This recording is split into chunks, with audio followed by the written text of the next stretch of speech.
महारानी देवी भक्तवत्सल सुखकारिणी दुःखारिणी। রামকৃষ্ণ সারদা মিশন বিবেকানন্দ বিদ্যাভবনের আগমনী অনুষ্ঠান শুরু হচ্ছে। শ্রী শ্রী দুর্গাপূজার পুণ্য লগ্ন সমাগত। আজ মহা চতুর্থী তিথি। নবরাত্রির এই তিথিতে দেবী কুষ্মাণ্ডা রূপে পূজিতা হন। মাতৃরূপিণী যে দেবী সন্তানের সব কুষ্মা বা তাপ নিজের অণ্ডে শোষণ করে নেন, তিনিই দেবী কুষ্মাণ্ডা। সেই কুষ্মাণ্ডারই আর এক রূপ দুর্গা দেবী। বাংলাদেশে দশপ্রহরণধারিণী অসুর দলনী দেবী দুর্গা কেবলই আমাদের মা। সমস্ত প্রকৃতি বিচিত্র বর্ণে গন্ধে ফুল সম্ভারে সেজে ওঠে মায়ের আগমনী আনন্দে। আষাঢ় শ্রাবণীর নয়ন জলে সব মালিন্য ধুয়ে মুছে ভক্ত শারদ শিশিরা শেফালি অর্ঘ্য নিয়ে অপেক্ষায় থাকে। মা আসছেন।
जटाजूटसमायुक्तं अर्धेन्दुकृतशेखरं।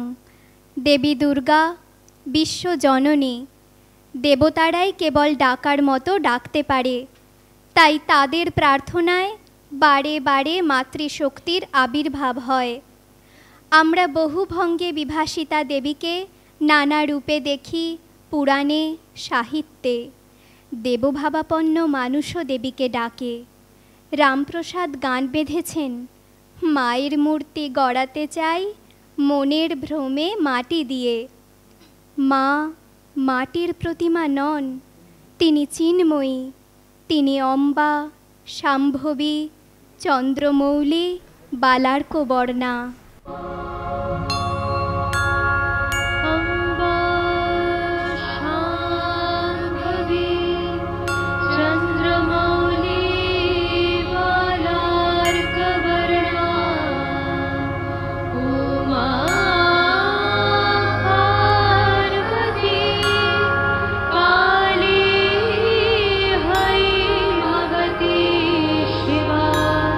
त्रिनयनी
শক্তি পূজার নানা আখ্যান যে কেবল পৌরাণিক উপাখ্যানে সীমিত আছে তা নয়।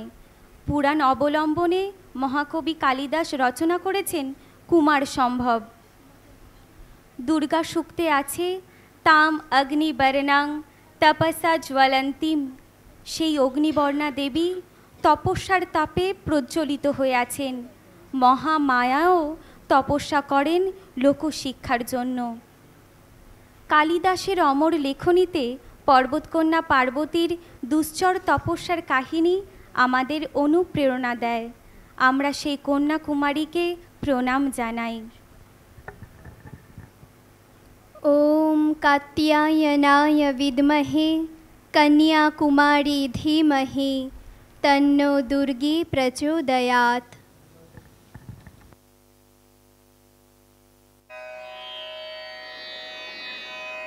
अस्ति उत्तरस्यां दिशि देवतात्मा हिमालयो नाम नगाधिराजः।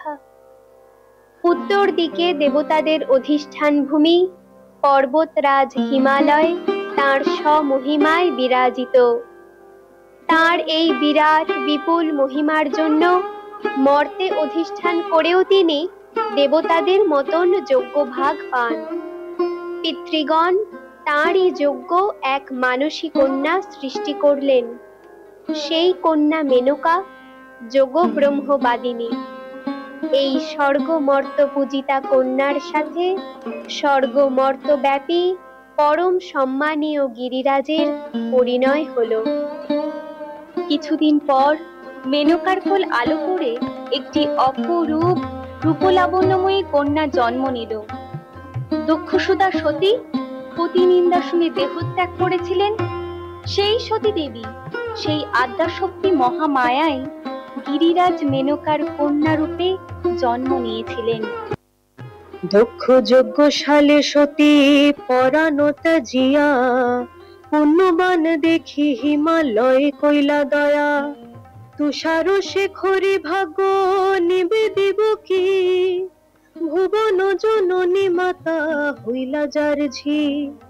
মেনকার ভাগ্য কত করিব গণন যাহার উদরে দুর্গা লোভিলা জনম।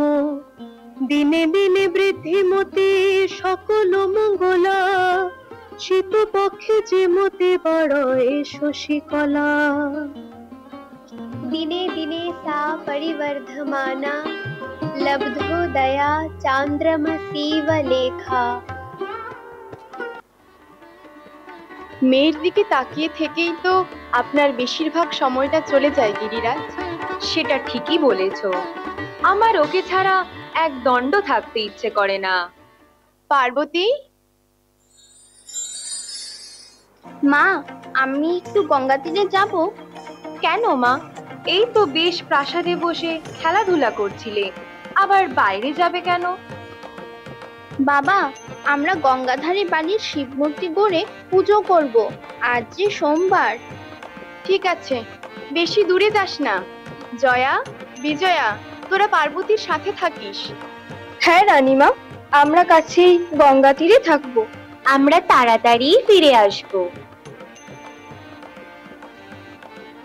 মেয়েকে যে এমন ভাবে চোখে হারাচ্ছেন গিরিরাজ, ওকেও তো একদিন বিয়ে দিতে হবে। সারা জীবন তো নিজের কাছে রাখতে পারবেন না। সে কি আর আমি জানি না? কিন্তু এমন সোনার প্রতিমার উপযুক্ত স্বামী তো দেবতাদের মধ্যেও নেই। ওকে কার কাছে পাত্রস্থ করব বলো তো? রূপে গুণে তার সমকক্ষ তো কাউকে দেখছি না। আমার মা কত মেধাবী, কত লেখাপড়া আয়ত্ত করেছে। দেবকুলেও পার্বতীর মতো এমন দেবকন্যা একটিও নেই। বাবা বাবা, একজন ঋষি এসেছেন, তোমার সাথে দেখা করতে চান। তাই নাকি? তুমি তাকে নিয়ে এসেছো তো? হ্যাঁ বাবা, ওই যে তিনি আসছেন। আমাকে গঙ্গা তীরে দেখতে পেয়ে জিজ্ঞাসা করলেন, মা তুমি কি করছো? আমি দেবাদিদেবের পুজো করছি শুনে তিনি হাত জোড় করে বললেন, জগন্মাতা তার উপযুক্ত কাজই করছেন। এমন কথা কেন বললেন বাবা? কে এলেন বলো তো? দাঁড়াও দেখছি। কল্যাণমস্তু। দেবর্ষি নারদ, কি সৌভাগ্য! আমাদের প্রণাম নেবেন। তুমি প্রণাম করো না মা, তোমার প্রণাম নেওয়ার যোগ্যতা কি আমার আছে? এমন কথা কেন বলছেন দেবর্ষি? আমার মেয়েকে একটু আশীর্বাদ করুন আপনি। মাগো, তোমারে কন্যে ত্রিভুবন ধন্যে, কুভুয়ে সামান্যে নয় গো রানী। গিরিরাজ, আমি ভ্রমণ করতে করতে আপনার কন্যাটিকে দেখতে পেয়ে আপনাকে একটি কথা জানাতে এলাম। বলুন মুনিবর। আপনার এই দুহিতার পানি গ্রহণ করবেন স্বয়ং চন্দ্রশেখর। এ আপনি কি বলছেন দেবর্ষি? ঠিকই বলছি মা, এই কন্যা তার অপার প্রেমে দেবাদিদেবের অদ্বিতীয় প্রণয়িনী এবং তার অর্ধাঙ্গিনী হবেন। এ তো অবিশ্বাস্য। পরাৎপর দেবাদিদেব আমার কন্যাকে গ্রহণ করবেন, এ আমি কিভাবে বিশ্বাস করব? আমার কথার কখনো অন্যথা হবে না মহারাজ। মন্ত্রপুত যজ্ঞের হবি কেবলমাত্র অগ্নিদেবেরই প্রাপ্য, অন্য কোনো তেজ পদার্থ তা লাভ করতে পারে না। ঠিক তেমনি আপনার কন্যা কেবল ভোলা মহেশ্বরের জন্যই নির্দিষ্ট। আপনি কন্যাকে কেবল তার প্রতীক্ষাতেই রাখবেন।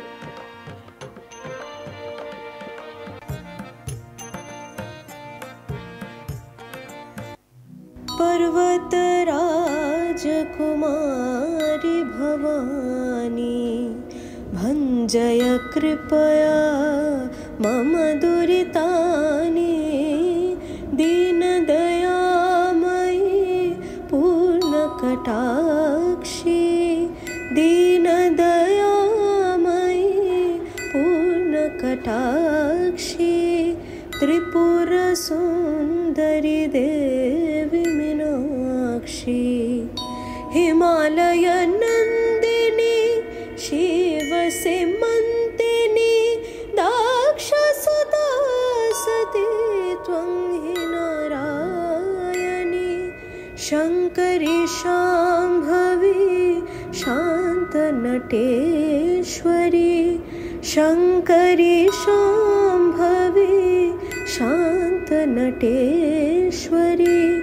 सुन्दरी वेदविचक्षणी गौरी पर्वतराजकुमारी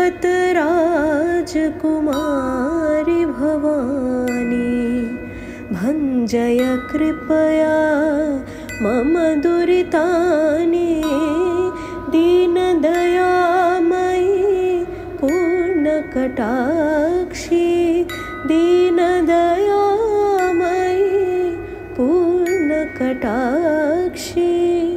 त्रिपुरसुन्दरी देवी मीनाक्षी पर्वतराजकुमारी भवानी। এদিকে তারকাসুর প্রবল তপস্যা করে সৃষ্টিকর্তা ব্রহ্মার কাছে প্রবল পরাক্রম এবং শক্তি বর হিসেবে চেয়ে নিল। দেবতাদের কাছে সে অপরাজেয় থাকবে, এটাই ছিল তার প্রার্থনা।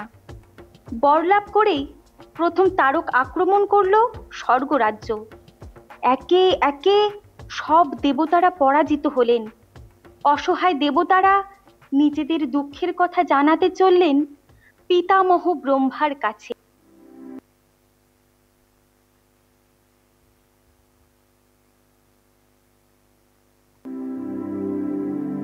अथ सर्वस्य धातारं ते सर्वतोमुखं नमस्ते मूर्तये तुभ्यं प्राक् सृष्टे केवलात्मने जगत योनिरयोनिस्त्वं जगदन्तो निरन्तकः आत्मानमात्मना वेत्सि सृजसि आत्मानम् आत्मना। তোমরা এই অসময়ে আমার কাছে এসেছো, নিশ্চয়ই কোনো কারণ আছে। তোমাদের বাহুবল এবং নিজেদের প্রভাবে তোমরা তো নিজেদের অধিকার রক্ষা করে চলেছ। হঠাৎ সেই কর্তব্য ফেলে রেখে আমার কাছে সকলে এসেছো। তোমাদের স্বাগত সম্বর্ধনা জানাই। তোমাদের সব কুশল তো? এ কি, তোমাদের মুখের প্রসন্নতা কোথায়? আমার দেবেন্দ্রের বজ্রের বিচিত্র প্রভা তো দেখতে পাচ্ছি না। বরুণের পাশ এত নিস্তেজ কেন? ধর্মরাজ, যমদণ্ড এত তেজহীন হয়ে আছে যে? অগ্নিদেবের তেজ কোথায়? কি হয়েছে স্বর্গরাজ্যে?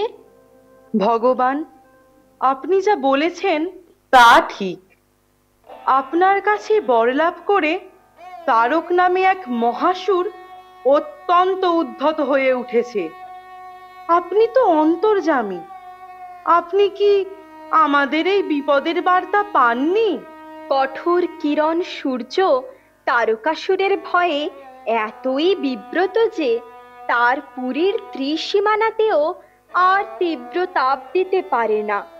শুধু অসুরের সরোবরে পদ্মফুল ফোটানোর জন্য যেটুকু তাপ দেওয়ার প্রয়োজন, ভয়ে ভয়ে সেটুকুই তাপ দেয়।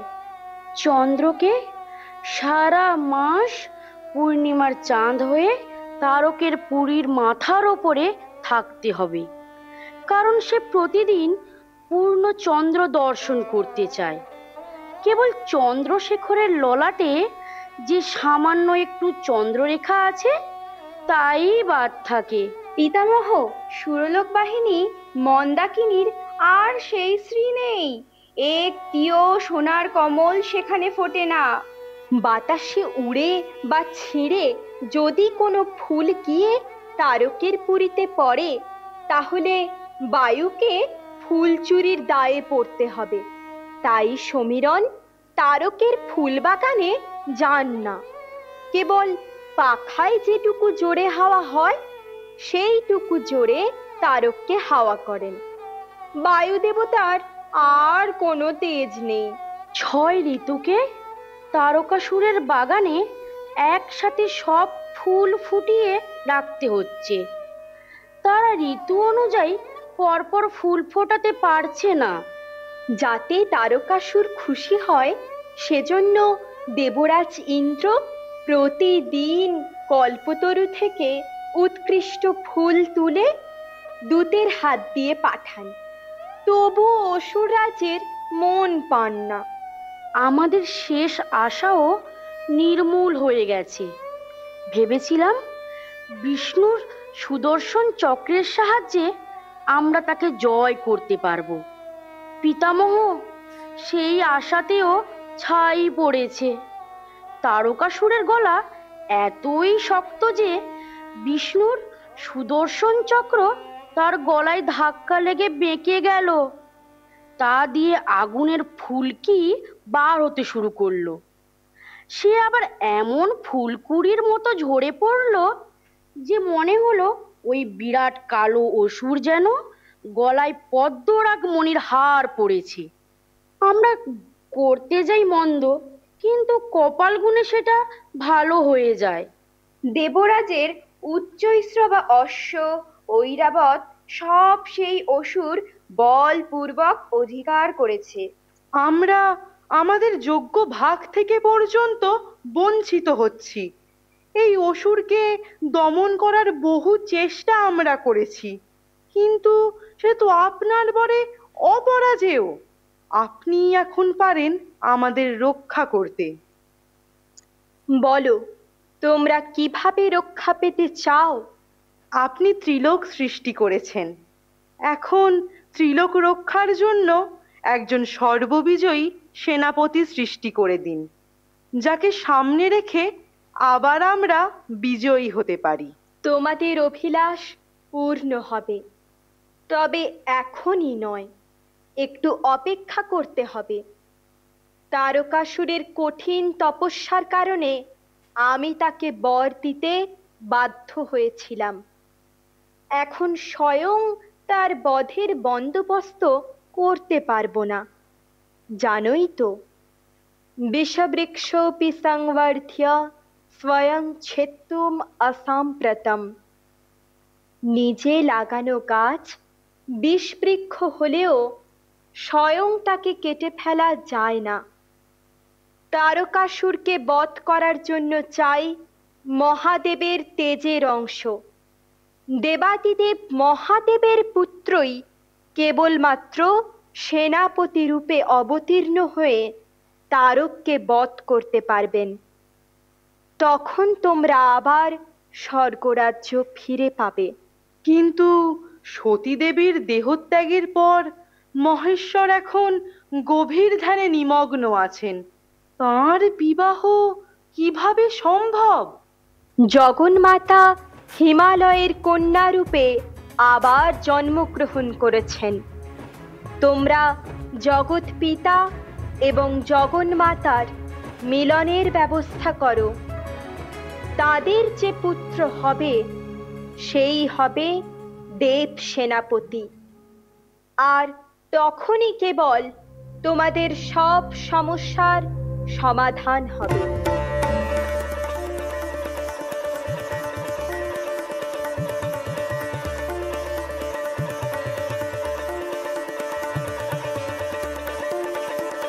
দক্ষযজ্ঞ স্থানে পতিনিন্দা শুনে দেহত্যাগ করেছিলেন জগদম্বা সতী। শোকে বিহ্বল মহাদেবের প্রলয় নাচে ধ্বংস হতে চলেছিল সারা বিশ্ব। বিষ্ণু তাঁর সুদর্শন চক্রে খণ্ড খণ্ড করে দেন দেবীর দেহ।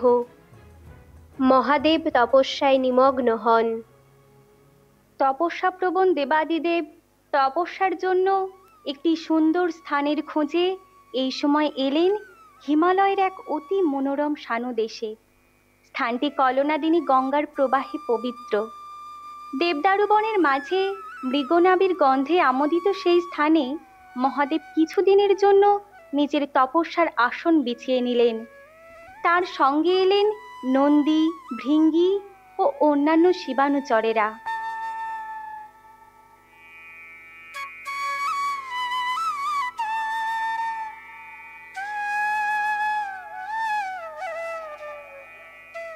কিন্নর কিন্নরীদের মধুর সঙ্গীতে সেই বনভূমি মুখরিত থাকত।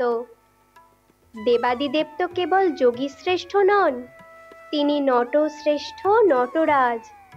তাই সেই পর্বত পাদমূলে নটরাজ তাঁর অনুচর প্রমথ গন্ধের নিয়ে নৃত্য গীত উপভোগ করতেন।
রানী শুনেছো?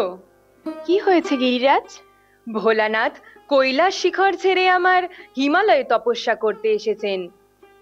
কি অদ্ভুত যোগাযোগ!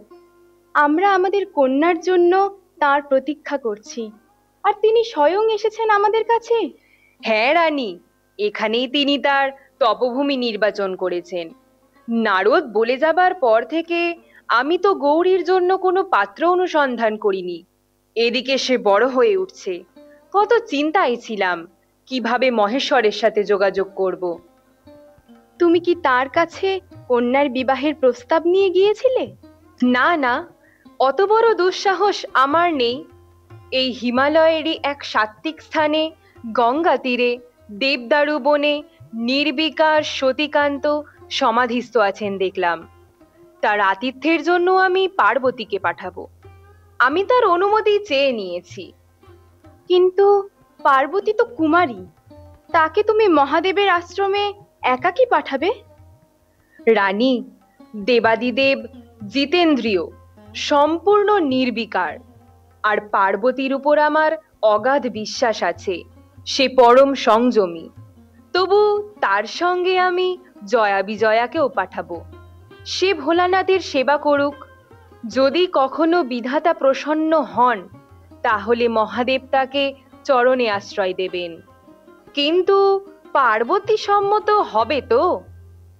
আমি তাকে জানি। সেই বালিকা বয়সে মহাদেবের কথা শোনার পর থেকে সে তাঁরই প্রতীক্ষায় আছে। ওই সে আসছে। মা, তোর জন্য একটা শুভ সংবাদ নিয়ে এসেছেন তোর পিতা। কি মা? দেবাদিদেব মহাদেব হিমালয়ে এসেছেন তপস্যার জন্য। তিনি আমাদের পরম সম্মানীয় অতিথি। তোর পিতার ইচ্ছা তুই নিজে গিয়ে তার সেবা করিস। কিন্তু তিনি কি অনুমতি দেবেন? তিনি অনুমতি দিয়েছেন পার্বতী। এ আমাদের পরম সৌভাগ্য। তুমি তার সেবা করতে পারবে না? পারবো বাবা। তুই তো কখনো কোনো শ্রমসাধ্য কাজ করিসনি মা, পারবি তার আশ্রম পরিচর্যার কাজ করতে? তার তপস্যা ক্ষেত্রের এতটুকু ধুলিও যদি আমি পরিষ্কার করতে পারি, আমার কোনো শুশ্রূষায় যদি তিনি এতটুকু প্রসন্ন হন মা, তাহলেই আমি নিজেকে ধন্য মনে করব। তোমার সাথে জয়া বিজয়াও যাবে। চল, তোর যাওয়ার আয়োজন করি। আমার সব সেরা অলংকারে আমি মেয়েকে সাজিয়ে দেব গিরিরাজ। আমায় কি দিয়ে সাজাবে গো মা? আমি হব না তো গৃহবাসিনী। আমায় কি দিয়ে সাজাবে গো মা? আমি হব না তো গৃহবাসিনী। কঙ্কন কেয়ূর আর রত্নহার সহিবে না দেহে, যেন মা আমার শ্মশানে মশানে যিনি করেন বাস, আমি হব তারি ঘরণী। আমায় কি দিয়ে সাজাবে গো মা? আমি হব না তো গৃহবাসিনী। স্বর্গরাজ্য থেকে বিতাড়িত দেবতারা এলেন হিমালয়ের এক নির্জন স্থানে। হরগৌরীর মিলন ঘটাতে পারলে তবেই তাদের অভীষ্ট সিদ্ধি হবে। চিন্তিত মহারথী দেবগণ একত্রিত হলেন পরামর্শ করার জন্য। ধ্যানমগ্ন মহাদেবের কাছে বিবাহের প্রস্তাব নিয়ে যাওয়া অসম্ভব। গিরিরাজ স্বয়ং যদি সেই প্রস্তাব নিয়ে যান, আমরা তাকে অনুরোধ করব। তিনি কখনোই এত বড় দুঃসাহস করবেন না। সতীর দেহত্যাগের পর থেকে এখনো শিব সমাধিস্থ হয়েই আছেন। তার মন যতক্ষণ না জগৎ চরাচরের দিকে ফিরে আসবে, যতক্ষণ না তার মন নির্বিকল্প সমাধি অবস্থা থেকে নিচে নেমে আসবে, ততক্ষণ এই প্রস্তাব করার কোনো অর্থই হয় না। একটি উপায় আছে। আমি প্রেমের দেবতা কন্দর্পকে স্মরণ করেছি। সে তার সখা বসন্তকে নিয়ে এখনই চলে আসবে। হয়তো সেই একমাত্র এই বিপদ থেকে উদ্ধার করতে পারে। ওই যে তারা আসছেন। দেবরাজ, আমায় স্মরণ করেছেন? আমার পরম সৌভাগ্য। আমাদের প্রণাম গ্রহণ করবেন। বড় বিপদে পড়ে তোমায় ডেকেছি পুষ্পধন্যা। আমি তো যুদ্ধ বিগ্রহ জানি না দেবরাজ। আমি কিভাবেই বা আপনাকে এখনকার বিপদে সাহায্য করব?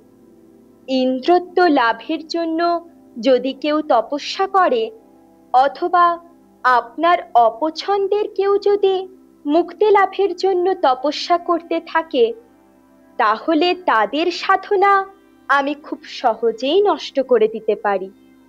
কিন্তু দৈত্য দমন তো আমি পারবো না। তুমি যোগী ঋষিদের ধ্যান ভঙ্গ করে দিতে পারো অনায়াসে, সে আমরা জানি। আর সে কারণেই তোমায় ডাকছি। আমাদের এই ঘোর বিপদে তোমার ফুলধনু দিয়েই তুমি আমাদের রক্ষা করতে পারো। দেবরাজ, আপনার বজ্রকে কিছুদিন তাহলে বিশ্রাম নিতে বলুন। দেবতাদের এমন একজনও শত্রু নেই যে আমার আঘাত থেকে বাঁচতে পারবে। আমার এই বাণের ক্ষমতা অসীম। এর ক্ষমতা এত বেশি যে সংহার মূর্তি পিনাকপাণিরও ধৈর্যচ্যুতি ঘটাতে পারে এই বাণ। পারবে সখা? আমি তোমার কাছে এই অনুরোধই করতে চাইছিলাম, সাহস করে বলে উঠতে পারছিলাম না। পিতামহ ব্রহ্মা জানিয়েছেন, হর পার্বতীর পুত্রই একমাত্র পারবে আমাদের তারকাসুরের হাত থেকে রক্ষা করতে। এখন সেই সংযত হৃদয় মহাদেব যাতে পরম সংযমিনী হিমাদ্রি দুহিতা পার্বতীর প্রতি অনুরক্ত হন, সেই কাজটুকু শুধু তোমায় করতে হবে। কিন্তু তাদের দুজনকে আমি একত্রে পাবো কোথায়? আমি গুপ্তচর মুখে খবর পেয়েছি যে পিতা হিমালয়ের অনুমতিক্রমে পার্বতী তপস্যামগ্ন রুদ্রকে সেবা করতে তার আশ্রমে গেছেন। দুজনকে তুমি একসাথে সেই আশ্রমেই পাবে। আর দেরি করার প্রয়োজন নেই, তুমি যাত্রা শুরু করো। আমি আমার সহচর বসন্তকে পাবো তো? অবশ্যই। আমি জানি যে তোমরা দুজনে একসাথে অসাধ্য সাধন করতে পারো। মদন, স্বর্গরাজ্যের এই ত্রিলোক পূজ্য দেবতারা আজ তোমার কৃপা প্রার্থী। তুমি অমরাবতীকে রক্ষা করো। অমর তো তুমি আছোই, এই কাজে তোমার কীর্তিও অক্ষয় হয়ে থাকবে। আপনি নিশ্চিন্ত হন ইন্দ্রদেব। আমি যত তাড়াতাড়ি সম্ভব সব কাজ সম্পন্ন করে আপনার শ্রীচরণ দর্শনে আবার ফিরে আসছি।